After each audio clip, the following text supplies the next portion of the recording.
마지노선이 탄생한 배경은 그렇게 간단한 게 아니었어요. 그렇죠. 예. 프랑스는 나름의 꽤 심각한 전략적 고민 끝에 마지노선의 건설이라는 걸 선택했던 겁니다. 굉장히 광범위한 지역을 갖다가 요새화시키기로 합니다.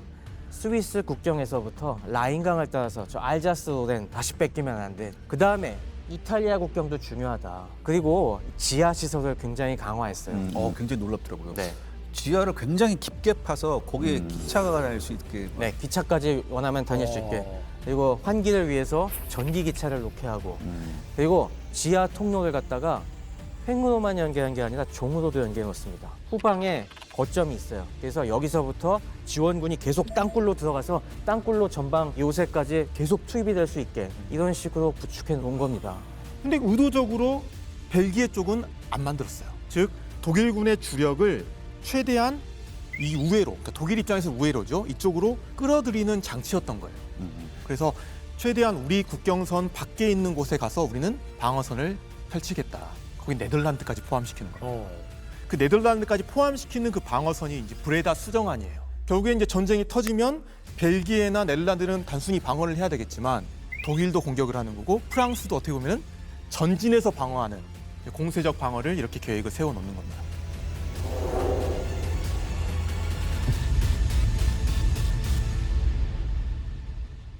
다른 국가들의 전쟁 준비에 대해서 저희가 쭉 얘기를 해봤습니다. 이제는 독일에 대해서 한번 짚어봐야 될 것 같은데요. 독일군은 과연 침공 준비를 얼마나 하고 있을까요? 독일군의 플랜과 전력, 그리고 빼놓을 수 없는 독일군의 장군들 이야기를 한번 들어보도록 하겠습니다. 폴란드 전역이 시작됐고 영국과 프랑스가 선전포고를 한 이후부터 독일군 내에서는 진지하게 어떻게 하면 프랑스를 이길 수 있을지를 연구를 하기 시작합니다. 근데 직접적인 계기는 히틀러가 이제 지시를 하거든요. 작전 계획 빨리 내놔. 이렇게 해서 만든 게 황색 계획입니다. 그래서 그 황색 계획의 골자를 보면은 주력을 벨기에나 네덜란드까지도 이제 중립을 무시하고 네덜란드까지 들어가서 우회 기동을 시켜가지고 영국과 프랑스군을 물리치는 개념입니다. 일단 이건 뭐 프랑스의 계획에 어떻게 보면 빠져 들어간 거네요. 1차 대전하고 슐리펜 계획의 어떻게 보면 재탕이라고 볼 수 있어요. 다만 1차 대전 때의 슐리펜 계획과 조금 차이가 뭐냐면 수단이 옛날에는 정말 알보병이었다면 지금은 이제 전차와 기계화 부대들이 간다. 그러면 속도가 어때? 조금 더? 빠르겠죠. 네, 빨라질 수 있다는 측면이고 또 하나는 뭐냐면 1차 대전 때 슐리펜 계획은 단기 결전입니다. 그러니까 한 방에 빡 결정적인 전투를 치러가지고 프랑스군 주력을 완전히 섬멸시키겠다라는 정말 담대한 계획이었잖아요. 근데 이번 거는 그 영국 해협에 있는 여러 가지 항구와 요충지들을 점령해 나간다는 겁니다. 어떻게 보면 장기 소모전으로 갔을 때 영국이 못 들어오도록 최대한 영국을 고립시키고 잘하면 프랑스도 항복시킬 수 있겠다라는 그런 계산하에 그러니까 나름 단기 결전이 아니라 장기전까지 각오했던 작전이었던 것 같습니다. 그러다 보니까 히틀러가 보기에 이 작전이 만족스럽지가 않은 거예요. 지금 독일이 우리가 과연 장기전을 감당할 수 있을까? 나의 진정한 목표는 저기 소련인데 여기서 수렁텅이로 빠져가지고 소련도 못 들어갈 것 같은데 걱정이 될 거 아니에요. 그러던 상황에서 다른 생각을 하던 인물이 있었습니다. 바로 에리 폰 만슈타인입니다. 만슈타인. 네, 이 사람이 그 당시의 직책이 A 집단군 참모장이었어요. 근데 이제 이 사람은 이제 프로이센 귀족 출신이긴 한데 어떻게 보면 프로이센 귀족 출신들은 되게 보수적이잖아요. 근데 보수적인 그런 가운데서도 나쁘게 말하면 약간 또라이적 기질이 있었던. 그러니까 남은 다 예스라고 할 때 나는 노라고 할 수 있는 네, 그런 생각을 가지고 있었고 전통적인 어떻게 보면 독일군의 작전적 사고는 기동전, 단기전 물론 우리가 저번에 전격전 이야기도 하긴 했지만 여전히 대다수가 거기에 대해서 조금 불신을 하고 있었거든요. 과연 그게 될까? 뭐 이런 상황에서도 강하게 할 수 있다라고 생각했던 인물이 바로 만슈타인이었던 거고 지금 프랑스랑 엇비슷하거나 오히려 약한 상태에서 이 전쟁을 이기기 위해서는 하이리스크를 해야 된다. 그러면서 기존에 갈 수 없다고 생각했던 아르덴 숲을 우리가 한번 통과해서 가보자. 거대한 이 기갑 전력을 이끌고 아르덴 숲을 지나서 메주강을 건너서 가면은 엄청난 이 회랑 평지가 펼쳐진다. 그러면 그 평지를 따라서 대서양 해역까지 쭉 갈 수 있다는 겁니다. 직진. 네. 그러면 프랑스군과 영국군은 그 위에 지금 올라가는 상태잖아요. 그렇죠. 그럼 테러를 완전히 차단해서 포위 섬멸할 수 있다는 생각인 겁니다. 만슈타인의 개인적인 생각도 있었고 약간의 알력도 있었던 게 지금 독일군이 3개 집단군으로 구성이 돼 있었거든요. 제일 북쪽에 벨기에, 네덜란드 쪽에 B 집단군, 그리고 중앙 쪽이 A 집단군, 마지노선을 맞대고 있는 쪽이 C 집단군인데 원래 황색 계획의 주공은 B 집단군이 맞는 거잖아요. 그러다 보니까 이 A 집단군 사령부 쪽에서 륜트슈테트 장군이 사령관이었는데 상당히 불만이 많았어요. 이쪽은 영 아닌 것 같은데. 그런 A 집단군의 불만을 가장 대변한 쪽이 바로 이 만슈타인 장군이었죠. 근데 이거는 사실 상부에서 완전히 묵살당했죠. 무슨 또라이 같은 생각이야. 아르덴 어떻게 지나가? 소리야, 귀신 숲이야. 그렇죠. 예. 근데 히틀러가 아씨 어떻게 하지 막 이러고 있는데 누군가가 와서 좀 만슈타인이라는 사람은 좀 다른 이야기를 하는 것 같은데요. 이런 이야기를 하니까 그래 한번 만나볼까 하고 딱 만났는데 히틀러도 거기에 매료되게 됐고 되게 괜찮구나라고 하는 생각을 가지고 있었고 또 결정적으로 이제 그때 문제가 독일군은 이제 비행기를 타고 가던 한 명의 이제 장교가 벨기에에서 추락을 하는 사건이 일어났거든요. 거기서 황색 작전에 대한 문서가 다 누출되게 됩니다. 그래서 벨기에 군이 프랑스에 다 알려줘요. 근데 거기서 끝나면 괜찮은데 실제로 그 문서를 보고 프랑스군이 더 병력을 이쪽으로 보내는 겁니다. 그러니까 독일 입장에서 어떤 생각이 들겠어요? 우리 게 다 노출됐구나라고 생각이 들고 바꿔야겠다라는 그 어떤 추동력을 더 얻게 되는 거죠. 그러면서 히틀러가 이제 총참모부의 지시에서 한번 바꿔봐라라고 했는데 이제 총참모장이 바로 할더라는 사람입니다. 네.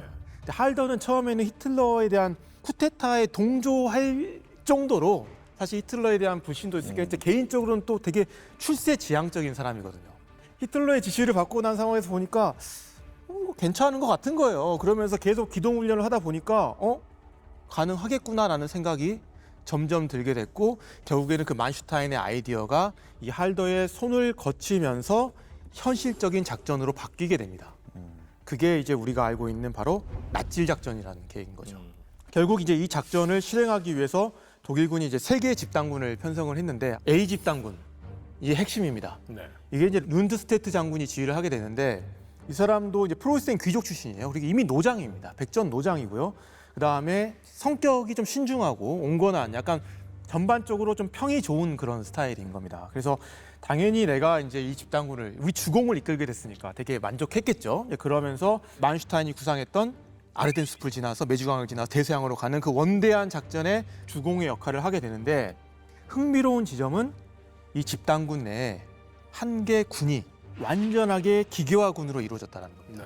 이 기갑군에는 두 개의 기갑 군단과 한 개의 차량화 보병 군단이 있는데 사단으로 따지자면 5개의 기갑 사단과 3개의 기계화 사단, 차량화 보병 사단이 있는 거예요. 그 당시는 정말 획기적인 겁니다. 강한 부대. 네, 근데 이거를 맡는 지휘관이 바로 이제 클라이스트, 폰 클라이스트고 생각보다 신중한 또 스타일이에요. 어떻게 보면 적재적소는 아닌 것 같은데 그나마 보수적인 사람들 중에서는 좀 개혁적이라고 할 수 있지만 여전히 당시의 독일군의 어떤 성향을 대변했던 신중한 스타일인 것 같은데 맞지 않습니까, 박사님? 그렇죠. 그 네. 당시에 이 기갑부대 지휘관들은 굉장히 급진파였어요. 네. 구데리안을 비롯해서 워낙 기동전을 철저하게 신봉하면서 어떻게 보면은 의욕에 앞서서 앞으로 달려나가는 데만 너무 치중을 하기 때문에 군의 보수적인 지휘관들은 저거 좀 뜯어 말려야 된다. 저러다 사고 친다. 그러니까 중간에 이걸 통제할 만한 사람, 그렇다고 너무 보수적인 인물을 앉히면 너무 갈등이 심해지니까 적당하게. 중간 단계로 폰 클라이스트 같은 경우는 원래 기병병과 출신이거든요. 기병은 기본적으로 기동에 대한 어느 정도 인식이 있습니다. 그리고 기병도 시대를 거쳐오면서 당연히 기계화 과정을 거쳤고요. 그러다 보니까 어느 정도 기동전에 대한 안목도 있으면서 그나마 통제가 가능했던 클라이스트를 중간 관리자로 앉히고 적절히 네가 너무 얘네들이 오버하려고 하면은 뜯어 말려라 이 임무를 맡긴 거죠. 네. 클라이스트의 기갑군 밑에는 19기갑 군단이라는 게 있었습니다. 근데 그 군단장이 바로 구데리안이에요. 구데리안이야말로 성격 자체가 썩 좋은 성격도 아닙니다. 맞아요. 굉장히 좀 변덕도 심하고 불같기도 하고 화도 내고 진짜 이거는 또라이인데 정말 딱 드러나는 또라이 있잖아요.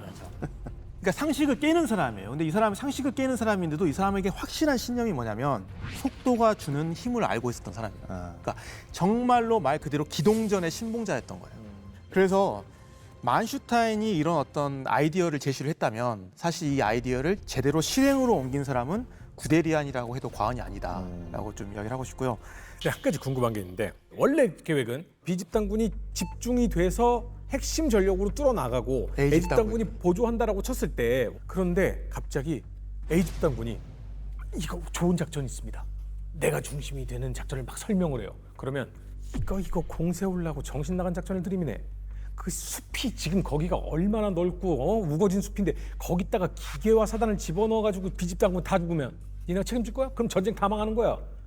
이렇게 생각할 수 있잖아요. 너무나도 가볍게. 네.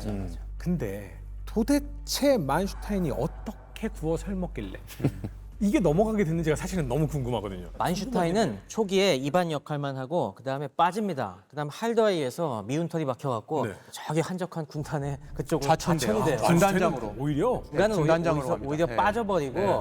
그다음에 이제 갑론을박 하다가 할더가 이거 하면은 괜찮겠는데 하니까 네. 이게 할더의 지위가 육군 총참모장이에요. 네. 최고 지도자와 육군 총참모장이 밀고 나가니 B 집단군 입장에서도 따를 수밖에 없는 상황이 돼버린 거죠. 그러니까 저는 사실 여기서 결정적 역할을 한 사람이 히틀러라고 생각합니다. 그러니까 히틀러는 기존의 어떤 그런 군에 있어서의 문화라고 해야 되나요? 쉽게 반박하지 못하는 약간 그런 그걸 다 깨는 사람이에요. 그 상식을 뛰어넘어서 뭔가를 할 수 있는 그런 능력도 있었고 그런 또라이 같은 기질이 분명히 히틀러 자체에게 있었기 때문에 그거를 또 탈더가 전쟁 연습을 통해서 가능하다라고 이제 뒷받침해 주니까 가능했던 거죠. 그래서 사실 이 나치 계획이 나온 데는 만슈타인의 역할도 분명히 컸지만 히틀러, 만슈타인, 할더의 세 명이 함께 했다 해도 과언이 아닐 정도로 만슈타인이 네. 던져놓은 파장을 네. 히틀러가 옳다구나라고 집어들었고 그래서 사실은 현실화시킨 네. 고정되어 있는 군 조직에서 잘 안 일어나는 일인데 그걸 할더가 받은 다음에 무슨 괜찮은데요? 네. 라고 하면서 조직적으로 움직이게 되면서 본격화되기 시작한 거군요. 그렇죠. 그리고 오히려 네. 던져놨던 만슈타인은 저 한직으로 물러나 있고 네. 네. 그런 셈이죠. 그러니까 한 부장 나부장이가 딱 던진 아이디어가 총수가 들어보더니 이거 괜찮은 아이디어 이거대로 시행해라고 하니까 밑에서 눈치 보던 사장님 한 분이 이건 사실 제 생각이었습니다 하면서 같이 가시죠 하니까 중간 다른 사장님들도 와르르 네. 따라갈 수밖에 없는 상황이 돼버린 거고 느낌 확 오는데. 네. 네. 그리고 B 집단군한테도 역할을 안 준 게 아니라 너네 벨기에 네덜란드 쪽에서 조공을 확실히 해야 된다. 그쪽에 주력이 가고 있다라고 하면서 그쪽에 나름 배려들도 많이 해줘요. 얘네가 묶어주지 않으면 사실은 주력군이 돌아 나오면 안 되니까. 네. B 집단군도 이제 폰 보크가 사령관이잖아요. 근데 보크 같은 경우는 되게 이제 엄격한 규율을 중시하고 전형적인 프로이센 장군인데 임무가 네덜란드와 벨기에를 공격해서 프랑스군과 영국군을 여기서 끌어들이고 묶어놓는 역할입니다. 그러니까 말 그대로 원래 프랑스는 여기로 올 걸 알고 있잖아요. 근데 그 믿음에 뭘 더 심어줘라? 확신을 심어줘라라는 역할을 해서 대충 공격하면 안 돼. 철저하게 뭔가 더 창의적인 것들까지 다 쓰게 됩니다. 그래서 전 세계 역사, 전쟁의 역사에서 기만 작전이잖아요. 어떻게 보면 조공의 기만 작전의 부대가 하나의 집단군이 이용될 정도 이렇게 큰 작전이 있었냐라고 싶을 정도로 어마어마한 당시로서는 역할을 맡게 되는 거고 마지막으로 이제 마지노선 쪽을 공격하는 C 집단군이 있습니다. 여기 사령관은 레프 장군. 이 사람도 보수적인 성향이에요. 좀 더 방어적인. 그러니까 여기 C 집단군은 철저하게 정면 돌파는 하지 않는다. 대신에 프랑스군을 너희는 철저하게 교란시키고 고착시키는 역할을 해서 마지노선에 있는 병력이 다른 쪽으로 못 가게 하는 역할만 하면 된다라는 이제 임무를 부여받고 작전에 들어가는 겁니다. 어떻게 보면 지휘관들을 나름 성향에 잘 맞춘 것 잘 같습니다. 배치했네요. 잘 배치를 했던 것 같고 그래서 결론적으로 이야기를 드리면 하이 리스크, 하이 리턴이다. 신속하고 결정적인 빠른 승리를 위해서 아르덴 돌파라는 과감한 모험을 이제 하게 되는 거죠. 1940년 5월 10일 독일군은 프랑스 침공을 시작합니다. 연합군을 최대한 많이 유인해야 된다. 오히려 너희가 주공인 것이 진짜처럼 보여야 된다. 비집단군의 침공을 살펴보도록 하겠습니다. 독일군의 침공 하루 전날 상황이 어땠냐면 프랑스 되게 평온했습니다. 파리 시민들은 일상을 즐기고 있었고요. 군대도 정상적으로 휴가 다 가고 했어요. 오히려 그 전에 비상령 걸리고 했었는데 이때는 또 되게 평온했습니다. 그 전에 이미 공격 계획이 네. 20차례 이상이나 연기가 됐었기 때문에 네, 계속. 프랑스 정보계통에서도 이런 연이은 연기로 인해서 우리도 6.25 때 사실 기습당했던 이유가 원래 사전 징후를 갖다가 파악했지만 계속 연기되면서 꼬인 그렇죠. 부분도 있잖아요. 네. 그래서 계속 예. 비상령이 발동되다가 이제는 안 된다 하고선 네. 휴가를 줄 수밖에 없는 네. 상황이었죠. 거기에는 사실 전쟁 자체가 안 일어났으면 좋겠다라는 믿음이 확고했던 것 같아요. 특히 독일이 벨기에나 네덜란드나 룩셈부르크 게다가 우리 프랑스까지 한꺼번에 공격해 이걸 믿고 싶은 사람이 별로 없었던 것 같습니다. 심지어 우리는 영국군도 들어와 있는데 감히 공격하겠어? 전쟁 안 날 거야. 마지노선이 있으니까 네, 그런 생각이 지배했던 거죠. 들어오더라도 네덜란드, 벨기에 쪽부터 먼저 치겠지 뭐. 네. 예.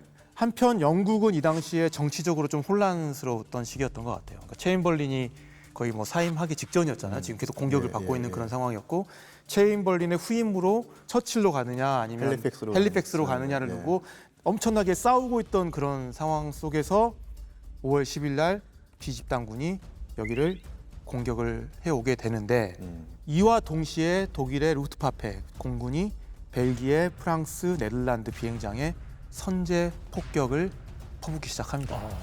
그러면서 이제는 딱 공격 징후가 나타났잖아요. 바로 연합군은 딜 브레다 그 수정안에 따라서 프랑스 7군 같은 경우는 영국 해협을 따라서 앤트워프 그리고 브리다까지 진격을 시켰고요.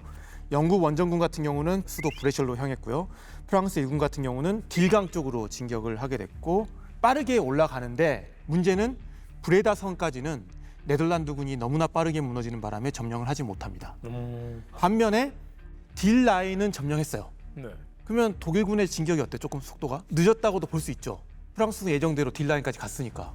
그런데 독일군의 목표가 속도전이 아니잖아요. 여기서는. 여기는 주공처럼 보이게 하는 거죠. 그렇죠. 그러니까 결코 독일군의 진격이 늦어서 문제가 되는 게 아니라는 겁니다. 네. 애초부터 독일군은 여기서 주공이 오는 것처럼 믿게 하는 게 중요했던 거예요. 그렇죠.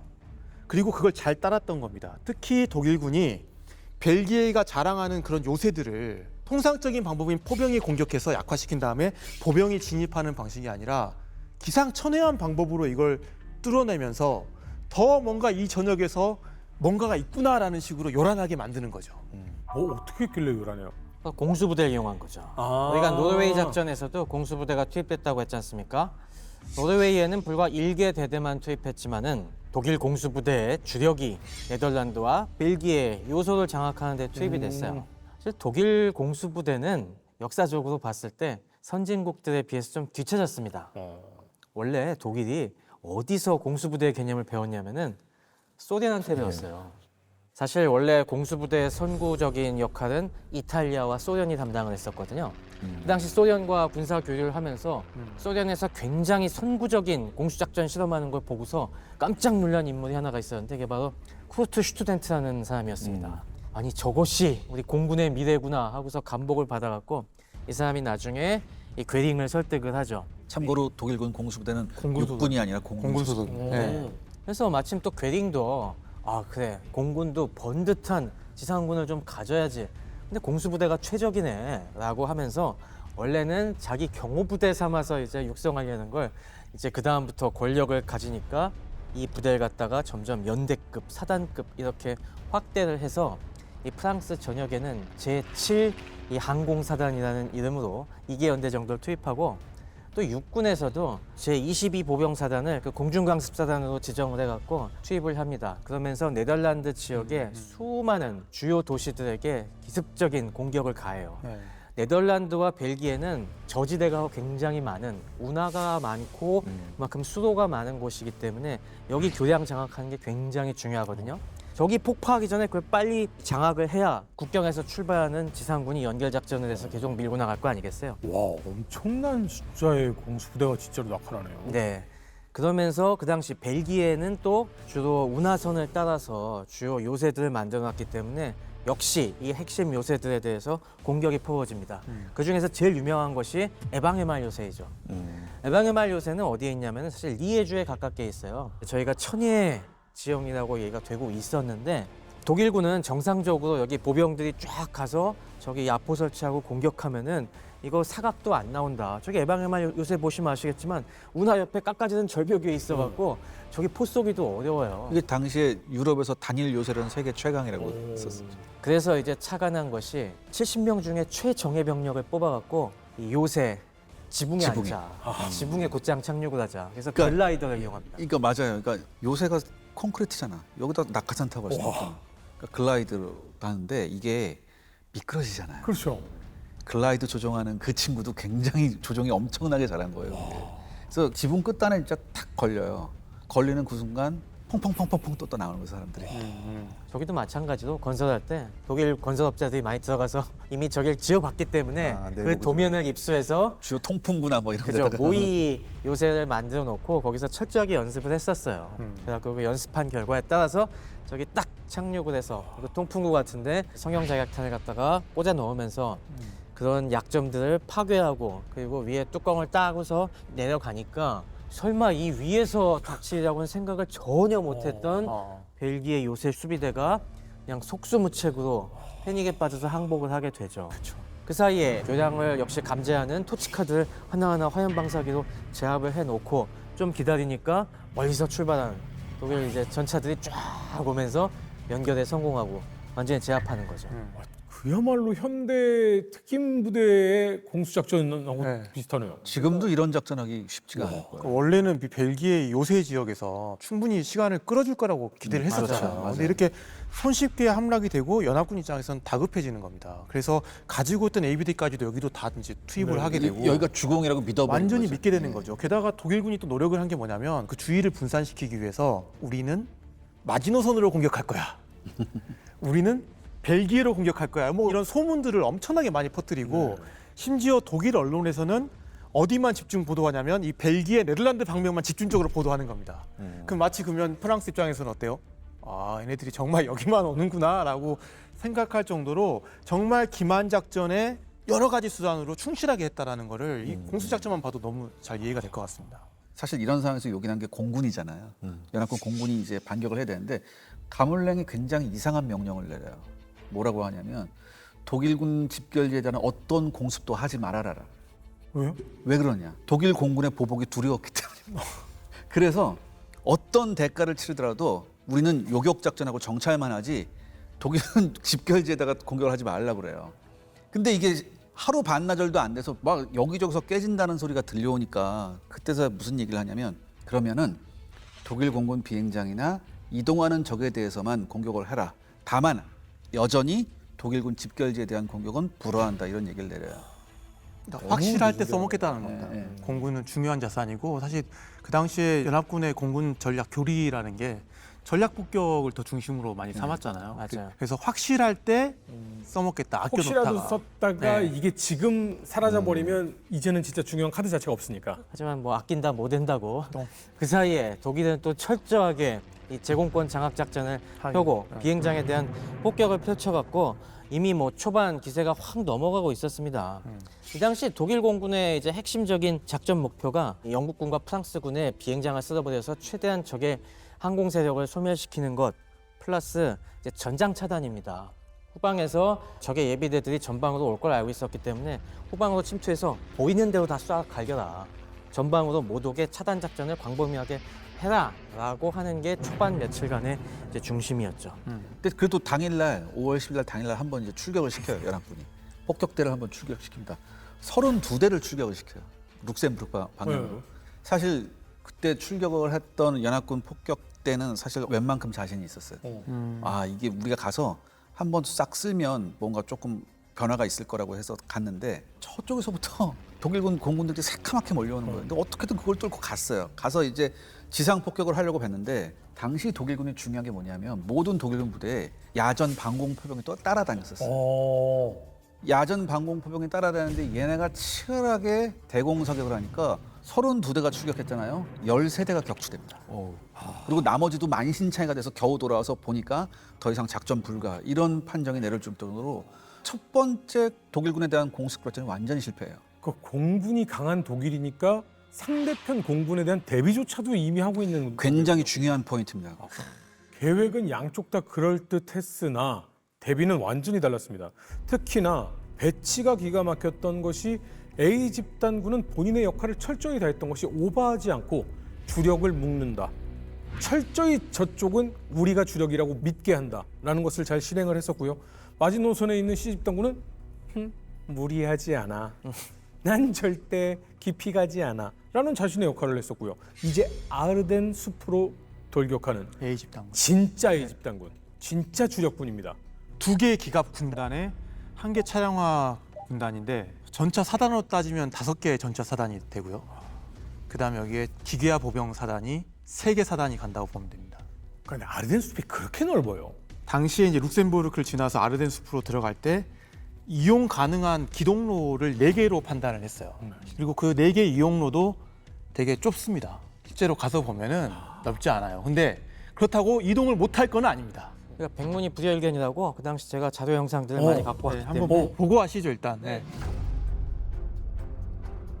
저게 일반적인 아르덴느 숲의 길이에요. 오솔길 같은 네, 약간. 그냥 겨우 2차선 될 정도의 길에 주변에 저렇게 언덕과 나무들이 있어갖고 옆에 빠져나가기도 힘든 길들, 저런 길 하나를 일개 기갑사단씩 쓰는 겁니다. 그러니까 수많은 차량들이 꼬리에 꼬리를 물고 그냥 쭉 빠져나가고 있는 거죠. 진짜 대전차 포 한두 대만 있어도 막을 수 있는. 아니, 그러니까 중간에 차량 하나만 고장이 나도 이건 굉장히 커요. 그러니까 그냥 밀어버리고 간 거예요. 밀어버리잖아요. 고장난 차는 옆으로 밀어버려요. 그렇습니다. 그래서 이제 웨즈강 목전에 세무화강이라고 또 작은 하천이 있는데 비용해서 세무화강을 갖다가 도와하죠. 네. 아까 이 자료 화면에서 쭉 나오는 저 도화 장면들이 네. 웨즈강 가기 전에 세무화강을 도하는 겁니다. 원래 저 지역은 지금도 가보시면은 네. 아주 산자수명한 곳이어갖고 벨기에에서도 관광지로 되게 유명한 곳이거든요. 딱 보면은 그렇잖아요. 저 일대 휴양지도 되게 좋아하고 호텔도 많은데 그래갖고 벨기에가 애써 싸우려고 하지도 않았어요. 저렇게 좋은데 우리가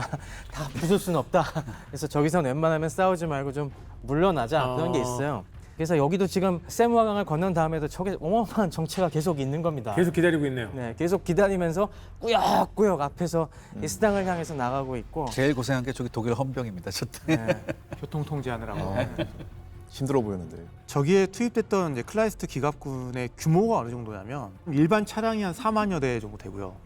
전차가 한 1,200여 대 되고 장갑차가 거의 한 550 정도 된다고 보면은 그냥 꽉 채운다고 보시면 돼요. 근데 최고도 남죠. 네, 거기에 저 상황을 좀 더 악화시킨 게 뭐냐면 부대가 이동할 때는 대형이라는 게 중요하잖아요. 어떻게 부대를 투입할 건지, 건재를 어떻게 만들 건지가 중요한데 클라이스트 기갑군 같은 경우는 원래는 2개 군단이 2개 길을 써서 이렇게 병진으로 가려고 했어요. 그리고 후속해서 기계화 보병 군단이 따라가려고 했는데 A집단군에서는 그러지 말고 1개씩 이동시켜라. 한 개의 군단 먼저 가고 그 다음 군단 가고 그 다음 군단 가라. 이렇게 해서 추구하려고 하는 건 뭐냐면 끝에 돌파를 잘하겠다는 의미거든요. 근데 이게 사실 이런 좁은 길 별로 없는 데서는 더 큰 병목 현상을 초래하게 됩니다. 그 이유가 뭐냐면 한 부대가 갈 때까지 뒤에 부대가 어때요? 완전히 기다리고 있어요. 기다리고 있는 거예요. 핵심은. 그러니까 계속 이렇게 늘어서게 되고 사실 부대끼리 서로 보고 가면은 경쟁 심리도 있어지고 그죠. 더 빨리 가는 것도 있거든요. 근데 이제 여기서 그게 안 되니까. 그게 전혀 안 돼서 어느 한 루트 같은 경우는 250km 병목 형상입니다. 그 말은 뭐냐면 여기서 그냥 어때요? 그냥 정체했다는 멈춰 있었다는 거예요. 사실 여기서 이제 미주강까지 3일 정도가 이제 소요가 되거든요. 뚫고 가는데. 근데 사실 나중에 구데리안이 이야기를 했어요. 실제로 저기 진짜 폭격기 한 편대만 보냈어도 우리 다 끝났다. 다 끝나겠어요. 네. 네. 그런데 그걸 못한 이유는 뭘까요? 몰랐던 거죠. 프랑스군이 여기서 그냥 정지해 있었던 건 아니고 프랑스의 원래 개념은 작전이 만약에 시작이 되면은 이 국경지대에 있던 기병사단들이 먼저 쫙 나가서 앞에서 툭툭툭툭 건드리면서 지연전을 수행하는 이런 개념이었거든요. 그래서 실제로 프랑스군이 놀고 있지만 않았던 것이 이게 뭐냐면 도로에 폭발시킨 거예요. 도로에 대화굴 만든 겁니다. 크레이터를. 그래갖고 저는 지금 진격을 지연시키는 작전을 해갖고 실제로 스당 앞까지 가면서 독일군도 굉장히 이런 식으로 장애물에 막혀갖고 이제 고전을 하면서 악전고투 끝에 가고 있었습니다. 공병들이 막 수리하고 메꾸고 이런 장면들도 보였어요. 맞아요. 거기서 딱 아르덴느 중간에 어디 틀어 박혀갖고 저항을 했으면 모르겠는데 그거는 안 했어요. 왜 그렇게 했냐면은 굳이 아르덴느에서 너무 결전을 보려고 하지 말고 우리 뒤에 스당 방향에 뮤즈강 방어선이 우리가 굉장히 강하니까 천천히 우리가 이쪽으로 끌어들여서 여기 뮤즈강 방어선에서 확실하게 막아내면 돼. 라는 그게 이제 그런 것도 프랑스의 있었죠. 전형적인 교리인 거죠. 철저하게 저걸 약화시켜 놓고 결정적인 데서 우리가 딱 막아놓고 반격을 하겠다라는 그 개념인 거잖아요. 지금. 그렇죠. 네. 그리고 또 거기에 프랑스의 공군, 폭격기들이 너무 부족했다는 게 문제예요. 사실 폭격기의 주요 임무가 뭡니까? 이게 가서 적이 접근을 못하게 차단 작전을 해야 되잖아요. 근데 이거에 투입할 정도의 전력이 안 된 거예요. 그나마 있는 전력도 지금 다 어디에 신경이 곤두서 있겠습니까? 벨기에. 벨기에 방면에 지금 온통 신경이 지금 곤두서 있는 거죠 지금. 와, 그렇죠. 근데 저 네. 좋은 적기를 네. 그래서 영국 공군이 한번 나서기도 했어요. 영국 공군이 한꺼번에 폭격기를 막 20대도 날려보고 이렇게 해봤거든요. 근데 결과적으로 5월 10일부터 5월 13일까지 격추된 영국군 폭격기만 63대예요.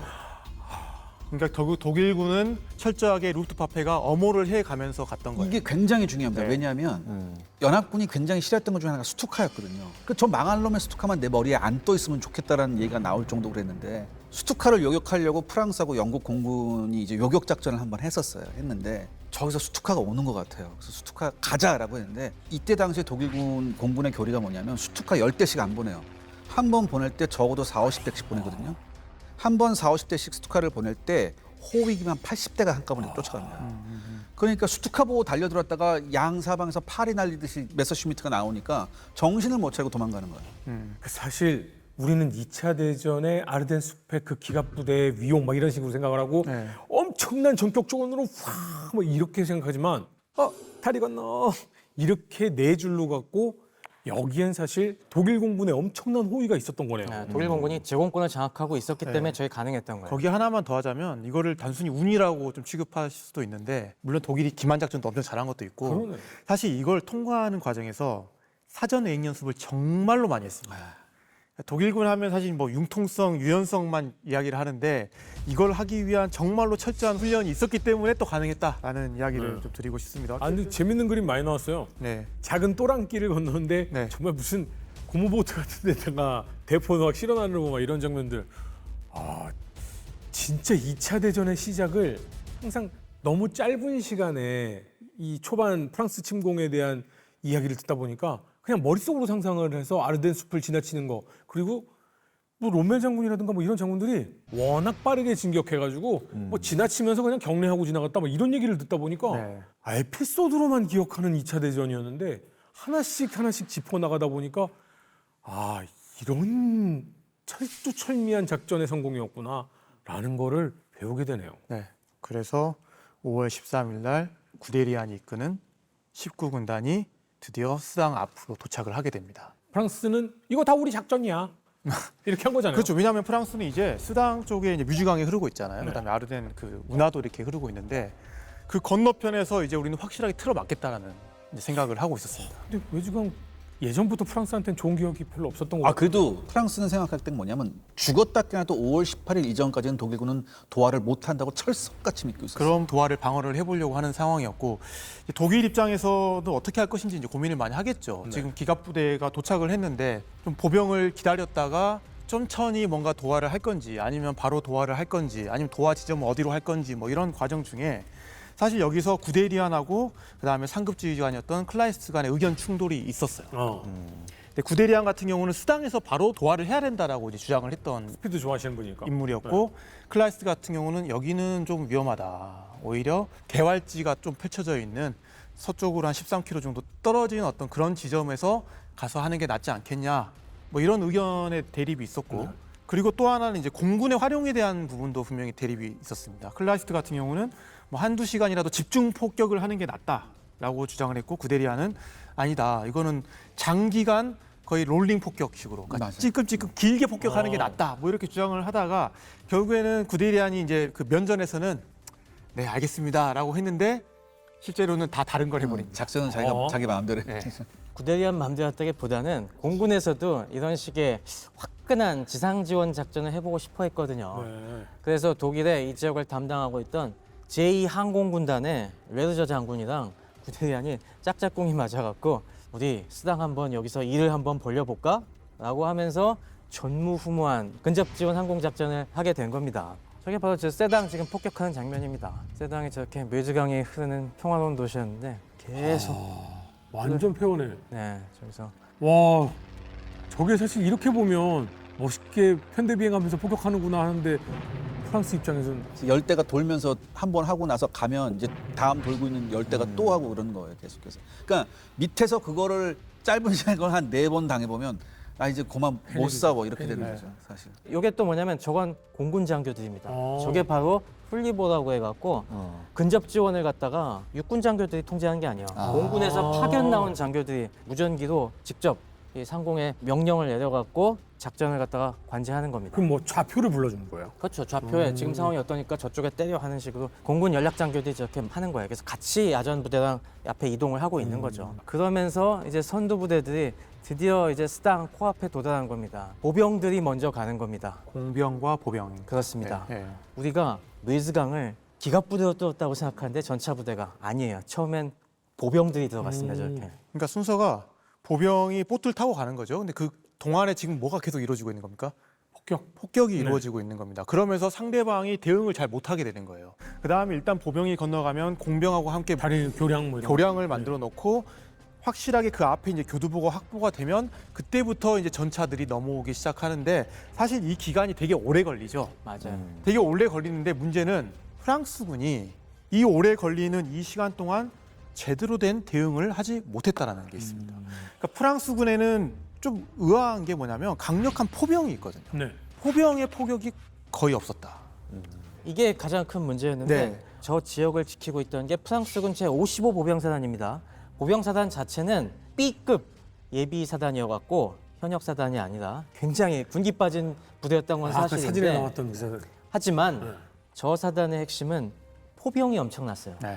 옛날부터 스당 아픈 보불 전쟁의 기억 때문에 수많은 토치카들이 있었고 무려 일개 사단에 야포를 174문을 밀어줬습니다. 적지 않은 숫자인데. 보통 일개 사단 포병이 50문도 안 되는데 독일 세 배가 19군단 전체를 합쳐봤자 포병이 140문밖에 안 됐어요.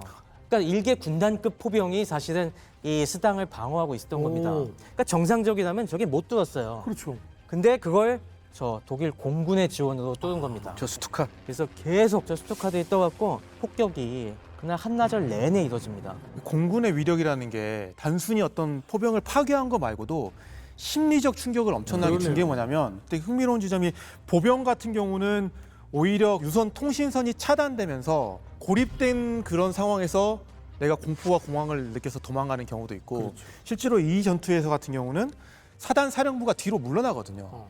이동하는 걸 보고 사단장님이 도망갔다라는 이제 소문이 퍼지는 거예요.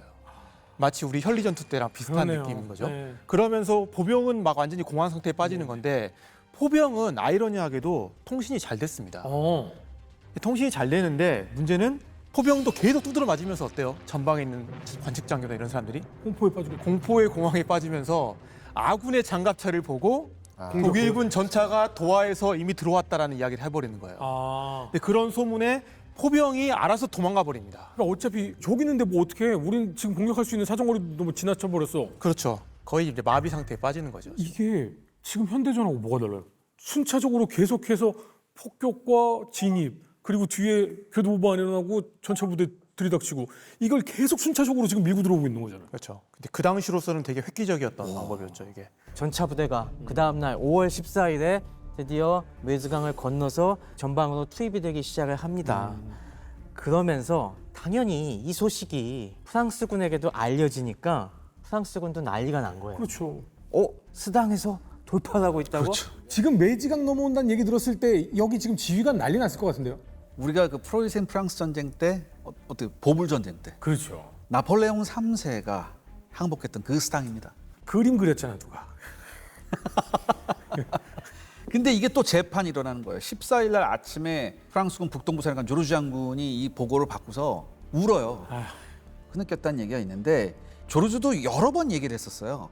빨리 반격을 하라고. 사실 우리가 뭐 프랑스군이 이렇게 하면 뭐 모래성처럼 무너져서 도망간 줄 알았는데 그렇진 않아요. 일부 부대는 자의적으로 반격을 한 부대도 있었어요. 그런데 자의적으로 반격을 하다 보면은 5분도 안 돼서 망할 놈의 슈투카가 나오는 거예요.